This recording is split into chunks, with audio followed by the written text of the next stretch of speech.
Hello student, हम पढ़ रहे हैं आपका subject energy conservation. Chapter number 7 है हमारा ऊर्जा संरक्षण भवन code, energy conservation building code ECBC और फॉर इलेक्ट्रिकल सेकेंड ईयर। इसमें हम आपका पढ़ेंगे चैप्टर नंबर 7। तो देखिए ECBC जो है वो बिजली मंत्रालय भारत सरकार द्वारा मई 2007 में भवन क्षेत्र में ऊर्जा दक्षता को बढ़ावा देने की दिशा में पहला कदम था। ECBC को एक विशेषज्ञ समिति ने विकसित किया था जिसे भारत की ऊर्जा दक्षता ब्यूरो BEE ने United states agency for international development के समर्थन और मार्गदर्शन तथा अन्य हितधारकों जैसे कि आर्किटेक्ट, सलाहकार, शैक्षणिक संस्थान तथा अन्य सरकारी संगठन के द्वारा स्थापित किया था। कोड के सफल कार्यान्वयन के लिए एक कार्यवाही प्रक्रिया का विकास, जैसे कि कार्यवाही फॉर्म विकास के लिए क्षेत्र टेस्ट कार्यवाही फॉर्म के अलावा राज्यों और शहरी और स्थानीय निकाय में आर्किटेक्ट्स, डिज़ाइनरों, बिल्डरों, ठेकेदारों और सरकारी अधिकारियों की क्षमता निर्माण की आवश्यकता होती है। यह उन सामग्री और उपकरणों की उपलब्धता पर भी डिपेंड करती है जो ECBC में निर्दिष्ट प्रदर्शन विनिर्देशों को पूरा या पार करते हैं। BEE USAID/ECO थर्ड की सहायता से ECBC के बारे में जानकारी तथा कार्रवाई करने के नियम व छोटे छोटे प्रोजेक्टों के माध्यम से ECBC के नियम को बताना तथा ट्रेनिंग देने तक की कार्यवाही कर रहा है। ECBC ने एक यूज़र गाइड का विकास किया है जिसके माध्यम से लोगों को ECBC कोड को लागू करने के बारे में जानकारी दी जा रही है। ECBC के द्वारा ऊर्जा संबंधित 4 बातों पर विशेष ध्यान दिया गया है, जिसमें है बिल्डिंग लिफाफा, लाइटिंग, डिज़ाइन तथा HVAC। तो देखिए ऑब्जेक्टिव कहाँ से बन सकते हैं ऑब्जेक्टिव आपके बन सकते हैं कि यहाँ से ECBC के द्वारा ऊर्जा संबंधित 4 विशेषताएं कौन कौन सी हैं जिन पर विशेष ध्यान दिया गया है। तो कौन कौन सी है? बिल्डिंग लिफाफा, लाइटिंग, डिज़ाइन तथा HVAC। फिर आता है ECBC के निम्न के लिए डिज़ाइन मानदंड प्रदान करता है। लिफाफे का निर्माण जिसमें दीवारों, छतों और खिड़कियों के लिए ऊष्मा मापन, ऊष्मा संपादन या ऊष्मा प्रदर्शन। प्रकाश व्यवस्था जिसमें दिन का उजाला, लैंप, ल्यूमिनियम प्रदर्शन के लिए आवश्यकता। HVAC तंत्र जिसमें ऊष्मा प्रदर्शन, चिलर तथा वायु वितरण प्रणाली के लिए विद्युत तंत्र। 5th नंबर है सौर ताप जल प्रणालियों की आवश्यकता सहित जल तापन और पंपिंग प्रणाली। कोड अनुपालन के लिए 3 विकल्प प्रदान करता है। प्रत्येक सबसिस्टम और सिस्टम के लिए प्रदर्शन आवश्यकताओं के अनुसार कार्यवाही करना। प्रत्येक प्रणाली की प्रदर्शन आवश्यकताओं के अनुसार कार्यवाही लेकिन उप प्रणालियों के बीच व्यापार बंद के साथ।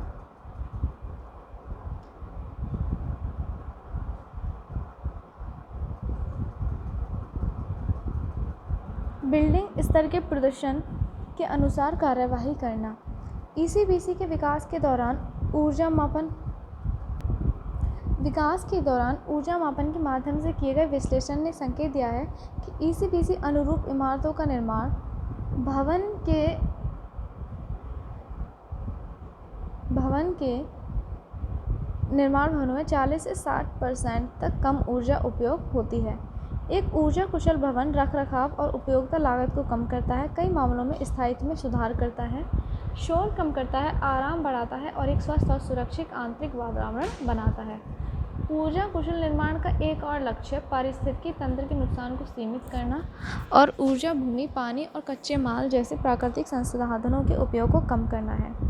ऊर्जा की खपत को कम करना बहुत इंपॉर्टेंट है, क्योंकि इसका मतलब है कि अगर हम ऊर्जा खपत कम यूज़ करें तो ग्रीन हाउस गैसों में कम उत्सर्जन हो रहा है, ग्लोबल वार्मिंग जो है कम हो रही है। ऊर्जा कुशल उपायों की मदद से नए निर्माण में एकीकृत किया जा सकता है, मौजूदा इमारत में वापस रखा जा सकता है। विज्ञान और इंजीनियरों की मदद से डिज़ाइनरों, वास्तुकारों, ठेकेदारों और भवन मालिकों को ऊर्जा कुशल और उच्च प्रदर्शन वाली इमारत बनाने की दिशा में मदद करने के लिए कई तरीके, सामग्री और संसाधन हैं। नए निर्माण में ऊर्जा की कुशल तकनीकें। नए निर्माण से वास्तुकार, ठेकेदार, भवन मालिक को ऊर्जा कुशल भवन और यहाँ तक कि एक शुद्ध शून्य ऊर्जा परियोजना के डिज़ाइन और निर्माण का अवसर मिलता है। एक शुद्ध शून्य ऊर्जा भवन ऊर्जा की मात्रा के बराबर या उससे कम खपत करता है, जो कि अक्षय संसाधनों के माध्यम से साइट पर उपलब्ध होती है। आधुनिक ऊर्जा कुशल संरचना के निर्माण के लिए एक साइट को चुनने, एक विस्तृत समग्र डिज़ाइन को लागू करने के साथ शुरू होते हैं। एक ऊर्जा कुशल भवन की साइट का चयन करना। सुनिश्चित करते हैं कि सार्वजनिक परिवहन उपलब्ध है और स्थानीय खरीदारी पास में है। यात्रा के समय को सीमित करने और निजी परिवहन के उपयोग से वाहनों पर पहनने और आंसू कम होंगे और गैस की बचत होगी। पैसे और संसाधनों को बचाने के लिए मौजूदा बुनियादी ढांचे के पास निर्माण करें। एक ऊर्जा कुशल भवन की रूपरेखा देखिए कैसे बनती है। नए निर्माण के लिए संपूर्ण बिल्डिंग सिस्टम के दृष्टिकोण को लागू करें। ऊर्जा कुशल भवन प्राप्त करने का सबसे अच्छा तरीका है संपूर्ण भवन का दृष्टिकोण भवन को एक ऊर्जा प्रणाली के रूप में अलग लेकिन निर्भर भागों के साथ व्यवहार करता है। प्रत्येक भाग पूरे भवन के प्रदर्शन को प्रभावित करता है। फिर है अभिकल्पना या योजना को पानी और बिजली और अन्य प्राकृतिक संसाधनों और ऊर्जा सोर्सेस का कुशल उपयोग करें। अवशेष और सामग्री को कम करने के लिए इच्छित उपयोग के लिए एक सबसे छोटी इमारत को चुनें। डिज़ाइनिंग को स्थिरता, ऊर्जा और पर्यावरण डिज़ाइन में नेतृत्व, LEED मानकों और अंतर्राष्ट्रीय हरित निर्माण कोड के लिए ऊर्जा और योजना आवश्यकताओं को पूरा करने का प्रयास करना चाहिए। एक ऊर्जा कुशल इमारत की योजना को आसानी से इमारत के प्रदर्शन को प्रभावित किए बिना भविष्य में पुनः संयोजना के लिए अनुमति देना चाहिए। योजना को भवन निर्धारण पर ध्यान देना चाहिए जिस तरह से एक संरचना पर एक साइट पर स्थित है और दक्षता के लिए खिड़कियां, छत और अन्य सुविधाओं का स्थान महत्वपूर्ण है। एक ऊर्जा कुशल भवन का नमूना या रचना टिकाऊ होनी चाहिए। एक स्थायी योजना का उद्देश्य भूमि, जल, ऊर्जा तथा कच्चे माल जैसे महत्वपूर्ण संसाधनों की कमी को कम करना है। सुविधाओं और बुनियादी ढांचे के सतत डिज़ाइन भी पारिस्थितिकी तंत्र के विनाश को पूरा करता है। एक इमारत में ऊर्जा के उपयोग का अनुमान लगाने के लिए एक ऊर्जा मॉडलिंग सॉफ्टवेयर का यूज़ करना प्रभावी तरीका है। प्रतिरूप या नमूने का आउटपुट वास्तुकारों, ठेकेदारों और भवन मालिकों को निर्माण शुरू करने से पहले भवन के प्रदर्शन और लागत को संशोधित करने में मदद करता है। एक ऊर्जा कुशल भवन की दीवार की अभिकल्पना। भवन के चारों ओर इंसुलेशन की एक सतत परत एक ऊर्जा कुशल इमारत के लिए आवश्यक है। निरंतर इंसुलेशन संरचना की प्रभावी को बढ़ाता है, संक्षेपण को समाप्त करता है और भवन में रहने वालों के लिए आरामदायक स्थान बनाता है। Heating, refrigerating, air conditioning engineers की अमेरिकन सोसाइटी और अंतर्राष्ट्रीय ऊर्जा संरक्षण कोड 2015 को भी अधिकांश अनुप्रयोगों में निरंतर इंसुलेशन की आवश्यकता होती है। लकड़ी से निर्मित निर्माण के लिए 2x4 कील के बजाय 26 स्टड का यूज़ करें। आंतरिक और बाहरी दीवारों के बीच इंसुलेशन के लिए अधिक स्थान प्रदान करें। जो लकड़ी से बने निर्माण है उनके लिए स्प्रे फॉर्म इंसुलेशन का यूज़ करें। स्प्रे फॉर्म इंसुलेशन क्या होता है? एक वायु अवरोध प्रदान करता है और आवरण जैसी कम महंगी इंसुलेशन सामग्री से कहीं अधिक बेहतर इंसुलेशन विधि है।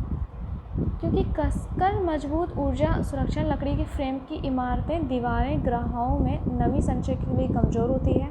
भवन के बाहरी हिस्से को पानी प्रतिरोधी वाटर रेजिस्टेंट सामग्री में लपेटा जाना चाहिए। एक इमारत की दीवारों में नमी गंभीर है क्योंकि नमी से लकड़ी की सड़न, कवक के कारण और महंगी मरम्मत हो सकती है। नमी भी फफूंदी के विकास का कारण हो सकती है जो संरचना में रहने वालों के लिए अस्वास्थ्यकर है। Injurious to health. यह आवश्यक है। एक लकड़ी के फ्रेम का निर्माण नमी के प्रवेश, संचय और हटाने को नियंत्रित करता है। एक ऊर्जा कुशल लकड़ी के फ्रेम वाली इमारत उन्नत घर तैयार करने का उपयोग करती है जिसे आदर्श मूल्य इंजीनियर के रूप में भी जाना जाता है। उन्नत प्रगतिशील हाउस सदन मठाई लकड़ी के उपयोग और कचरे को कम करता है। लकड़ी से तैयार घर की ऊर्जा दक्षता में सुधार करता है। संरचनात्मक आवरण युक्त भाग SIP ऊर्जा लागत में 50% तक बचा सकता है। SIP प्लाईवुड, स्टैंड बोर्ड या सीमेंट पैनल के टुकड़ों के बीच रखे जाने वाले फोम इंसुलेशन की परत के बने होते हैं। एक ऊर्जा कुशल कंक्रीट संरचना बनाने के लिए विस्तारित पॉलीस्टाइन इंसुलेशन या अन्य इंसुलेटेड फोम से बने विभिन्न इंसुलेशन के साथ कंक्रीट की दीवार प्रणाली का यूज़ करें। आवरण ब्रेजिंग थर्मल को काफ़ी हद तक समाप्त करते हैं। ब्यूटेक्स ब्लॉक वॉल सिस्टम एक आवरण युक्त ब्लॉक दीवार प्रणाली का एक उदाहरण है जो R वैल्यू 14 के लगातार इंसुलेशन को R ऑफ मूल्य प्रदान करता है जो 2015 IECC सिफारिशों से अधिक है। कंक्रीट निर्माण के लिए कंक्रीट की दीवार के बाहरी आवरण पर एक वायु और नमी अवरोधक लागू करें। पूरी तरह से पालन किए गए झिल्ली और द्रव ने वायु और नमी अवरोधक को लागू किया। जैसे कि ब्यूटेक्स एयर और नमी बैरियर कंक्रीट निर्माण के लिए अच्छी तरह से वर्क करते हैं। एक इमारत को वायु संगतता का समग्र ऊर्जा दक्षता पर महत्वपूर्ण सकारात्मक प्रभाव पड़ता है। आज के लिए इतना ही। नेक्स्ट क्लास में हम पढ़ेंगे आपका टॉपिक नवीनीकरण और नए निर्माण में ऊर्जा कुशल तकनीकें। Thank you.